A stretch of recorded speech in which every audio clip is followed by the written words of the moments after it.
إلا هالكم أما بعد فإن أصدق الحديث كتاب الله وخير الهدي هدي محمد صلى الله عليه وسلم وشر الأمور محدثاتها فإن كل محدثة بدعة وكل بدعة ضلالة وكل ضلالة في النار.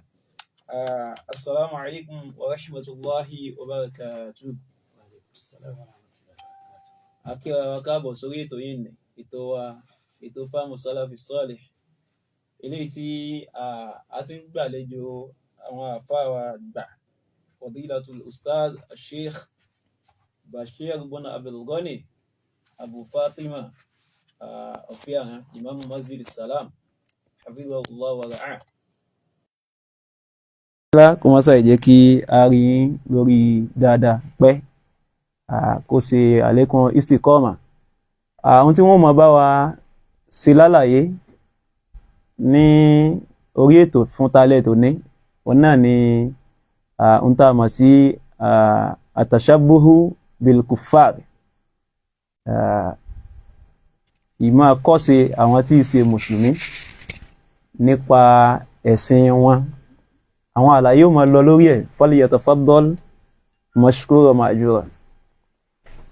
Alhamdulillah wassalatu wassalam ala rasulillah amma ba'd. A dúpẹ́ fún ọba àlékè ọlá subhanahu wa ta'ala. Alhamdulillah.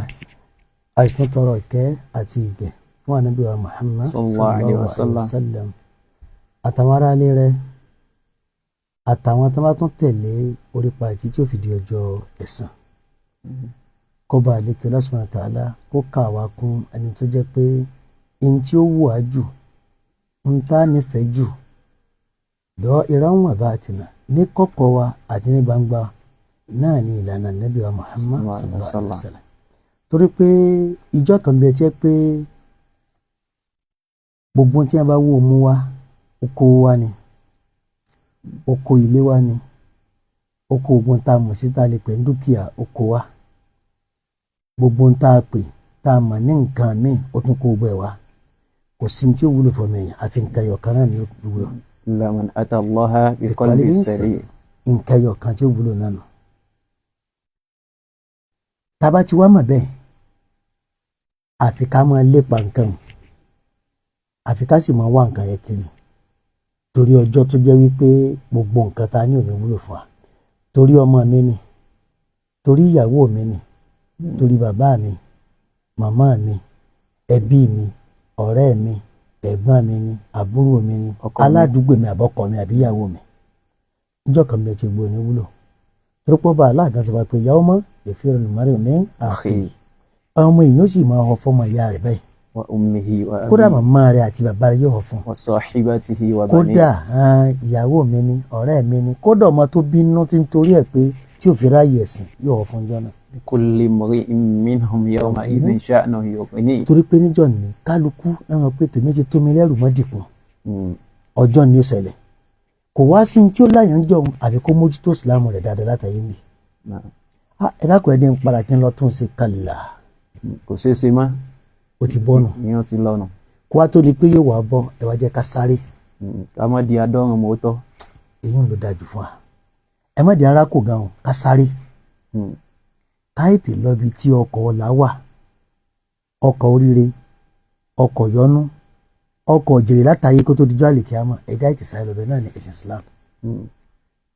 Èyí tó wá ń pè àṣì ń bẹ̀rẹ̀ ni pé ká tẹ̀lé òfin tó bá àlékè ọlá gbé kalẹ̀ fún wa àti ànábì wa Muhammad sallallahu alaihi wasallam. Kì í ṣe kẹ́nu dùn, kì í ṣe kẹ́nu kòrò, kì í ṣe kí wàhálà pọ̀ ká máa ṣẹ́gun, kì í ṣe pé ká mò ń gba yìí lọ́wọ́ ni. Ìyẹn kọ́ ló fi gbà ń ta wá sí.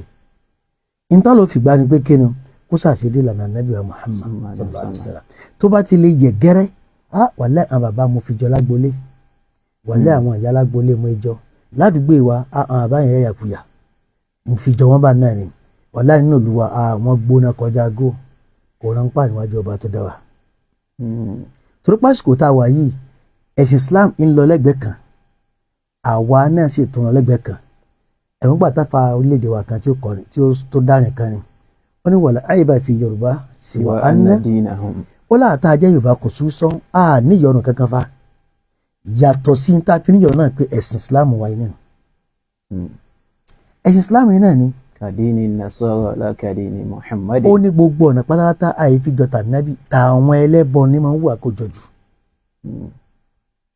tó sì jẹ́ pé ànábì wa Muhammad sallallahu alayhi wa sallam in tó wá jíṣẹ́ fún wa tó kìlọ̀ fún wa ìkan bẹ̀rù àmọ́ àwọn àdáàrò excuse tá a máa mú wá ó mọ̀ pọ̀ lóṣìṣẹ́ tá a máa mú wá lóde òní èyí tẹ̀ ń wí kò ṣeé ṣe mọ́ lásìkò yìí o àsìkò àwọn ànábì ló ṣèṣe wàhálà ń bẹ ní ìsìn o àwọn èèyàn ò họ́ tán ní ẹ̀sìn o ẹ̀wádìí àpàṣà kìí pọ̀lú àdìsí kan tó ráwọn ọmọ bẹ̀ lọ díẹ̀díẹ̀ ni. àdìsí yẹn látọ̀dọ̀ Abi Waqid al-Laythi radiyallahu ta'ala anhu òun ló gba àdìsí wa. àbáná àwọn Muslim Muhammad àtúnbáná àwọn sunan mìíràn. wọ́n sọ fún wa pé annahu kharaju an Makkata ma'a Rasul sallallahu alayhi wa sallam àwọn jáde láti Mákà lọ́dún kan pẹ̀lú ànábì Muhammad sallallahu alayhi wa sallam ila Hunayn à ń lọ síbi ogun Hunayn. wa fi riwayat ìgbàmì ó ní kódà àwọn táwọn tẹ̀lé ànábì ń jọ àwọn ẹ̀sìn gbèsè Islam ni. wa kana li kuffar sidratun àwọn ẹlẹ́bọ ni wọ́n ní igi kan igi tán wá ní kí wọ́n máa ṣe mí yaqufuna indaha wọ́n a máa dúró níbi igi yìí wa yu'alliquna bi aslihatahum wọ́n wàá mú nǹkan ìjà wọn so kọ́ bí igi yìí yuqalu laha ó kọ́ igi ní kíni zaatu anwatin wọ́n ní famaranna bisidratin khadra azima abakọjá níbi igi tó tutù bọ́bọ́ tó sì tóbi fakunna nàbà sọ pé ya Rasulullah ìrí ànábì ij'al lana dhata anwatin kama lahu dhatu anwatin ṣe fáwa náà gẹ́gẹ́ báwọn ẹlẹ́bọ yìí bọ́ ṣe ní igi kan tán máa ń lọ wá àlùbáríkà ń bẹ tọ́tàn mọ̀ pé tán bá ti lè fi nǹkan ìjà wọn kọ́gi yìí kò sógun tán bá làwọn ó jèrè ni. àwọn jẹjà ní ẹgbàgbé ẹ̀ má débi igi ni gẹ́gẹ́ bá náà ṣe ẹ́ rí i pé àṣà tá à ń kọ́ lóde òní ìṣesí tá à ń kọ́ lóde òní ibi àti hínú làáfà kan fi sọ̀rọ̀ níbi àárín ni tá à ń pè Najmuddin al-Ghaziyyu rahimallah òní dhakiran akhlaqa jahiliyya ó ń sọ nípa àṣìṣe àwọn jahiliyya Islam tó dé kí ló wá wí mí ní ha kí ló máa ń dáwò ta'dhimu shajaratin makhsusa wọ́n sì wo igi kan ìwọ ọlọ́ọ̀ba ẹ̀tọ́ ọlọ́ọ̀ba wọ́n sì gbé fún gi. lọmọ bàbára gi lọ pé gi tọrọ nǹkan lọ́dọ̀ gi. ẹni tí ń wọ́ ọmọ yóò sì gbé lọ́dọ̀ gi ẹni tí ń wọ́kọ yóò gbé lọ́dọ̀ gi ẹni tí ń wọ́yàwó ó lọ́dọ̀ gi ẹni ó fẹ́ kọ́lé ó lọ́dọ̀ gi ẹni tí ń wá láàfin ara páìsàn rọ́ọ̀lù ó lọ́dọ̀ gi ẹni pé mo fẹ́ kó Nàìjíríà ó lọ́dọ̀ gi ẹni tọ́lọ́ ń sọre fún tó fẹ́ dúpẹ́ orí ó tó lọ́dọ̀ gi. àwọn bókẹ́ àti makhsusa àbí àyè kan tẹ́ra àwọn míì tí wọ́n special àyè kan wọ́n wà lọ́mọ ṣe gbogbo tẹ́pẹ́ àwọn ṣe nílé ọlọ́ọ̀bá wọ́n sì lọ́mọ ṣe ń bẹ̀ wọ́n sì mọ gbẹ́tọ̀ ọlọ́ọ̀bá wọ́n mọ gbé fún àyè náà kódà wọn bá ti fẹ́ dé ibẹ̀ ó yẹ bá bàtà yín mọ́ṣáláṣí gan sáà lè kó bàtà wọ bẹ̀gàn ni tó bá ti mọ̀ ẹ bá bàtà àyè mímọ́ bò tó jẹ́ Káàbà ní tọ́lọ̀ sáyìn. ìsàrí bàbá àbí lè kọlu àbí tí bàbá tán sí. aw hajarin makhsusin àbí òkúta kan tẹ́ẹ̀bọ̀ ń bẹ wọn máa tọ́pọ̀ bẹ́ wọn máa pẹran síbẹ̀ adìẹ ni iyọ̀ ni tẹ́pẹ́ àwọn ìyá kan bẹ lágboolé tí wọn ò rí yọ̀ tí wọ́n fi sọ́bẹ̀ bá tí wọn ò rí epo pupa tí wọ́n tọ́ sọ́bẹ̀ tán ń san bá ní. tán bùkátà sí ẹ̀kú téèyàn bá fún wọn èyí ó tó ń gbalada bọ́ sí sàrà. hajarun makhsusin òkúta kan náà lọ gbé fún ìkọ́sẹ̀ ló sún adébẹ̀ tó tẹ́ bá débẹ̀ àwọn olẹ́bàá mùsùlùmí lẹ́bàá Abdullahi Abdulrazaki Isa nkẹ̀kẹ́ mẹ́sàn-án bá lọ́nà àmọ́ mùsùlùmí ni o sí sànàbí ló gbé wa ní àbí Ọlọ́run sọ̀rọ̀ Kùránì àfáàsọ̀rọ̀ pàtàkì àbúrò sún adébẹ̀ à ń padà bọ̀ àṣọ tààrífù rẹ̀ tá a mú wa dáadáa àfáàní aw hajarin makhsus liman yu'adhimuhu lam yu'addimuhu ash-shar'u jẹ́ pé òfin Islam gẹ́gẹ́ sì gbé nǹkan yẹn tóbi. àgbẹ̀mọ́lá tí ní ìsìn Islam ló gbé ìwọ̀ fún àpọ́nlé Kaaba ní ìsìn tá ló bá pọ́nlé fún. a ní wa hadha yattafiqu li awamil muslimina èyí ṣe déédéé gbogbo táwọn ìpínlẹ̀ ní mùsùlùmí fìsáìlì bìláàdì ní ọ̀pọ̀lọpọ̀ àwọn ìlú yòókù náà ń tà ń bá yí lódò nínú wọn. Fàrúbà mọ̀ mélòó gbà tàbárẹ̀ kò wọn a máa wá àlùbáríkà kí wọ́n pè ní báràkà gẹ́gẹ́ àlékún orí ọ̀dọ̀ yàn láti wá gbà ní. bí ṣájára tí wọ́n lọ wá méjì. fa'alaqa alayha khiriqan wọ́n wà lọ́ máa so mọ́ igi àkísà ẹ̀wọ̀n tá à ń dánwò ẹ̀wọ̀n tójú wá ń rí àwọn à ń lọ sọ asomọ́gi ẹ̀dàkùn sáà tá asomọ́gi wọn ṣé a sọ pé a sì pé tán ta pé ńlá ká ìgàn.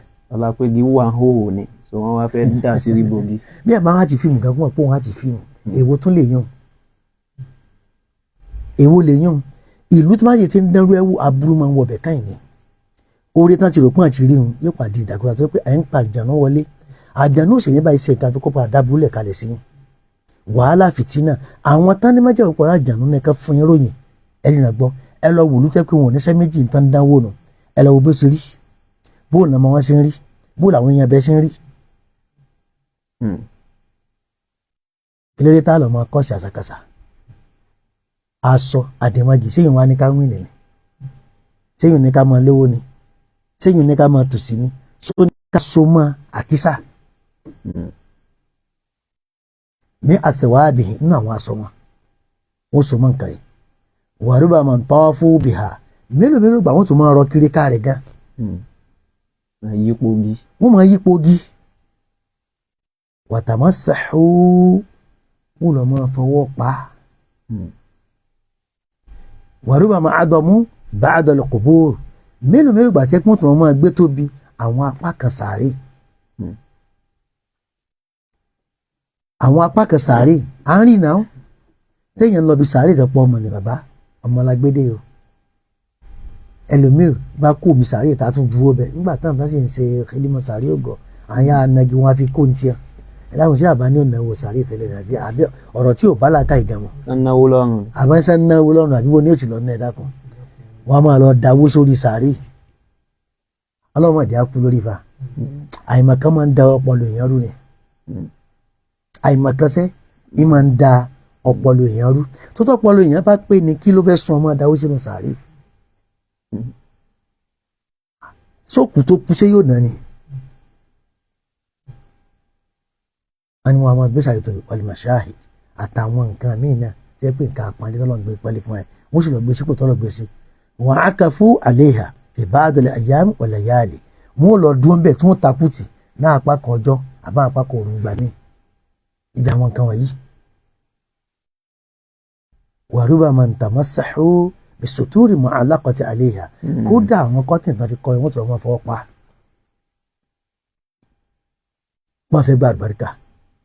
àwọn tó wá sí bẹ́ẹ̀ lójú ayé ànábì Muhammad sallallahu alayhi wa sallam ẹ̀ ń pójú ogun náà ń lọ ó yẹ káàná bí ìdákẹ́ pé tó wọ́n rí kí wọ́n sàpadà wà nípadà àwọn ènìyàn ogun ẹ wá wọn tánà bí ìdáwó sallallahu alayhi wa sallam.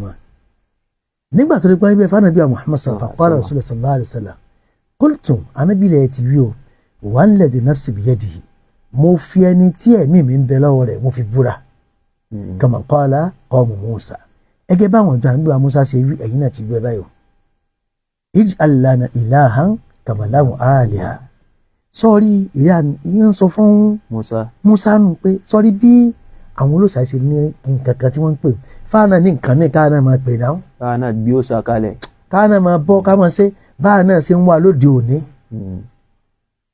àmọ́ kí ni fa pírọ́mù tí wà lóde òní ẹni tí ó sọ fún wa pé ẹ mọ̀ ṣe kínní nǹkan bàjẹ́ ni ní tó nǹkan ṣe ju tàwọn eléyìí nǹkan lọ. àáfà tá à ń pè lẹ́ni ọlọ́run àáfà tá à ń pè léyàn re àáfà táwọn kó súnmọ́dọ̀ ọlọ́ọ̀ba òun lápàrà bá pé nǹkan tí ó burú jù láyé ọ̀dọ̀ ẹ̀ láti bá. ní tán babaláwo gan ò lè dánwò. tí wọn ò lè dánwò. bóun náà ṣe wá fẹ́ rí láwò kọ́ sí.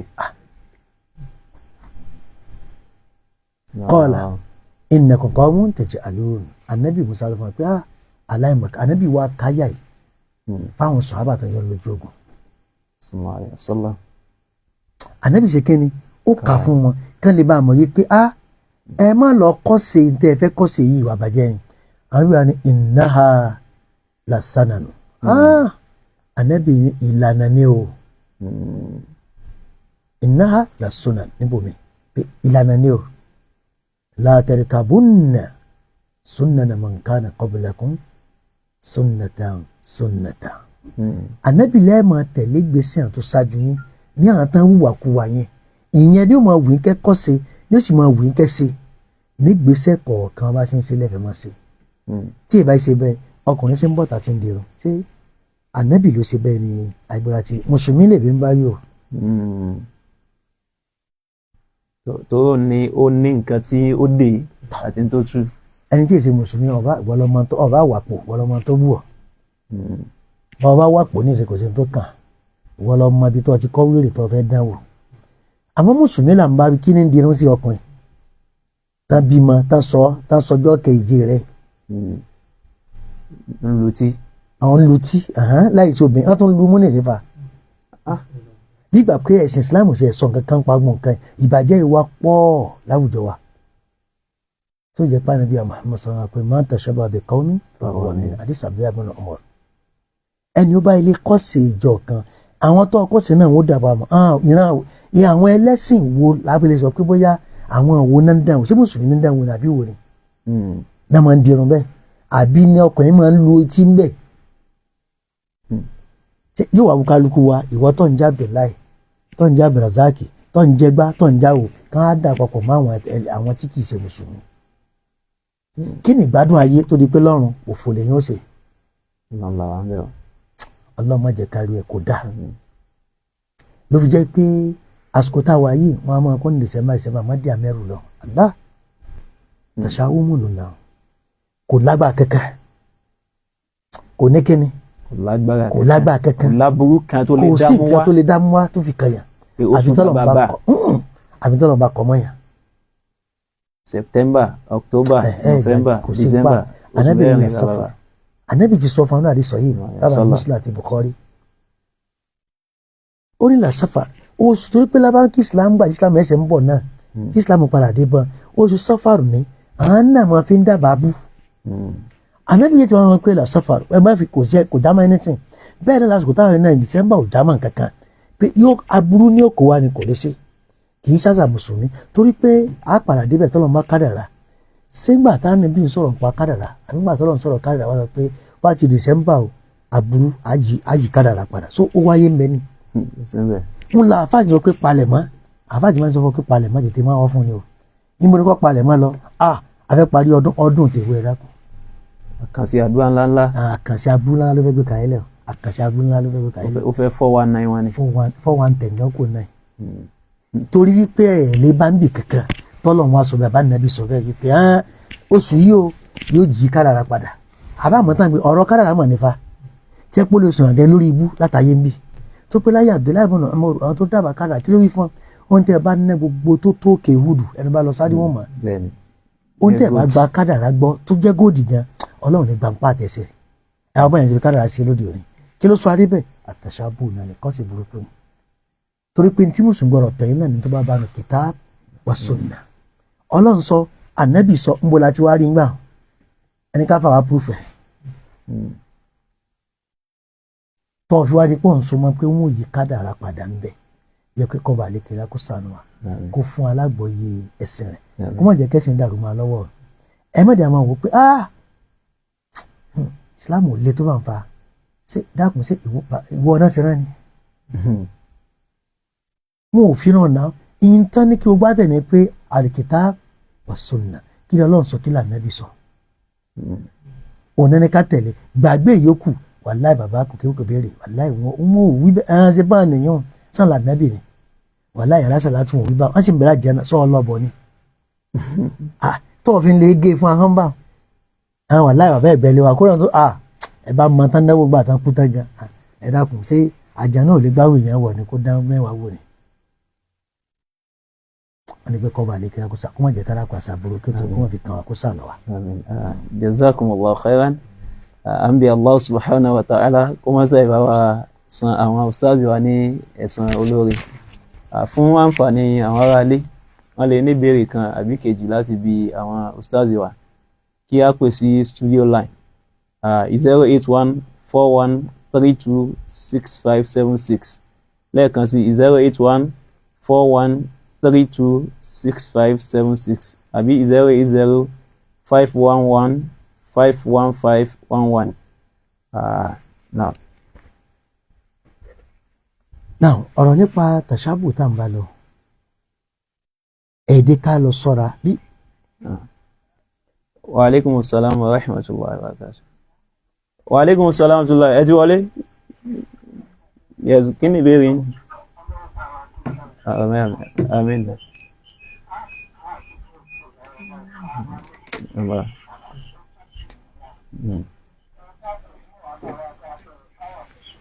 No. Bẹ́ẹ̀ni. Wálé ẹ̀dí náà.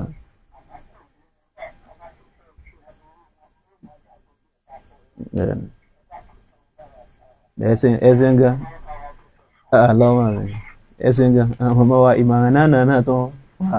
A ó da púpọ̀ torí pé àwa mùsùlùmí a mọ̀ pàtàkì ẹ̀sìn Islam. Máa ń dáàmà tí yàn bá jẹ́ mùsùlùmí kò sí bó ṣe wò ó ṣe tó. Iṣẹ́ pa ló dá o. Kódà kó máa mú kú mọ̀ ṣé mùsùlùmí sàní kò jáde kó ní Islam lè fi wé ẹgbẹ̀rún ẹlòmíì tí ò mọ̀ kankan tí ì ṣe mùsùlùmí. Ṣé mùsùlùmí sàní ló kọ tí ń sì ń jẹ́ mùsùlùmí náà làákékọ̀ọ́ tán àmọ́ ń wo àwọn àbàjẹ́. Wa alaikum assalam wa rahmatullah. Náà ẹ kálẹ́ kí ni ìbéèrè yín?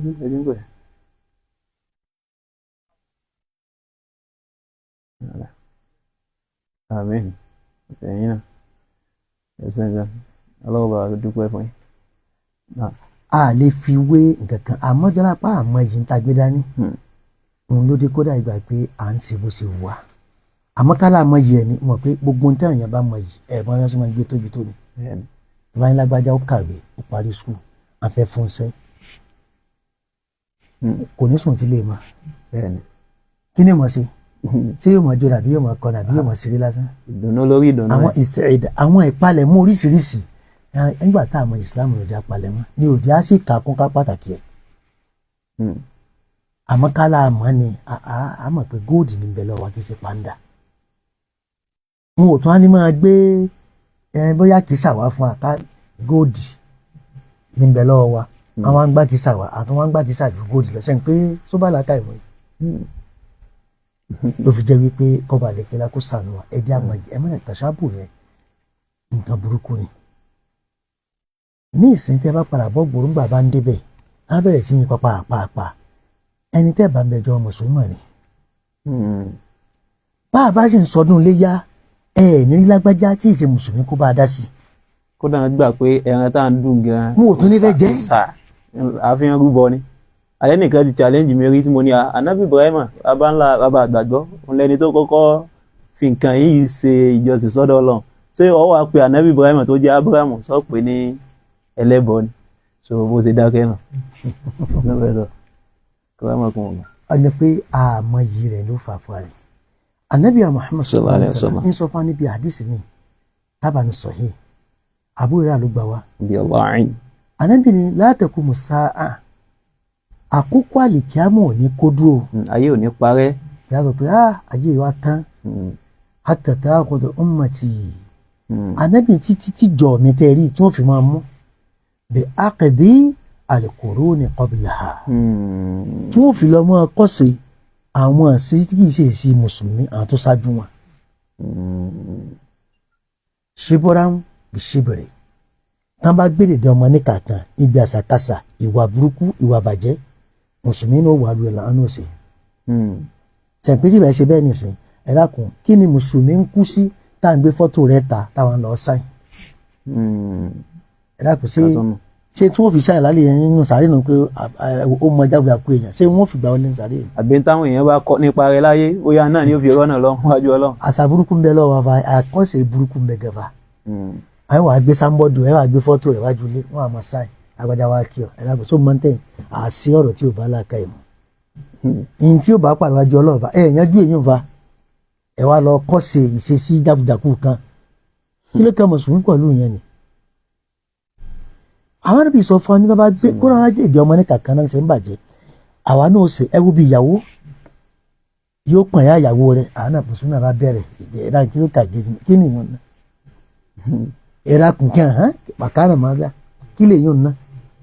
tọ́lé bá a máa kó dọ́ ọmọ náà lé ní. ọmọ ta ni ò bá yà ní ọjọ́ ọmọ náà lè kí ni. àfinú fẹ́ dọ̀ fún lọ́mọ tá. ẹ dákun fa yóò wá pọ̀n ya ìyàwó ẹ̀yìn. ìyáyàwó di ìyá rẹ̀ ni. Ànábì Muhammad sallallahu alaihi wasallam ó ní ẹ̀ mọ̀ kọ́sìn ṣíbúrán bí ṣíbírín kálọ́mọ ní kàkan báyìí inú rí pẹ́ sí. wà zèrọ àmì zèrọ ìn kódà bá dé gbé ìgúnpá kan náà fi yàyàkuyà àwa náà tún kọ́ sí wọn. faqila ya Rasulullah bí Ànábì pé ka Faris wà Rum sáà Faris àti Rum wà mí nas illa ulaika wà má ní nas illa ulaika tàǹtà ní jẹ́yàn gan ìgbà yóò náà ní wí àní má kọ́sẹ̀ tí kì í ṣe mùsùlùmí. Ntí Ànábì Muhammad sallallahu alaihi wasallam àwọn àhàdísù pọ̀ táwọn mú afa láwọn àpèjúwe tó mú wa tó pọ̀ kọba lèkèlá kó sànù wa kó fún wa ní àgbọ́yé ẹ̀sìn rẹ̀. Amin. Jazakumullahu khairan. An bẹ Allah subhanahu wa ta'ala kó mọ́ sáì ṣe àlékún dáadáa àwọn ustazi wa àti àlékún àgbọ́yé ẹ̀sìn fún wa àti ìdúró dédé nínú ẹ̀sìn.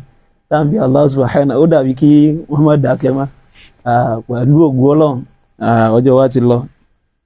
Tó bá di ọjọ́ mẹ́jọ tàbí Allah subhanahu wa ta'ala kó má sáì sọ ẹ̀mí wa di ìgbà náà a tún máa pàdé àwọn ustaz wa ní orí àkọ́tún ètò náà a ń dágbére lórí ètò pẹ̀lú gbólóhùn subhanaka Allahumma wa bihamdik ashhadu an la ilaha illa ant astaghfiruka wa atubu ilayk. Assalamu alaikum wa rahmatullahi wa barakatuh.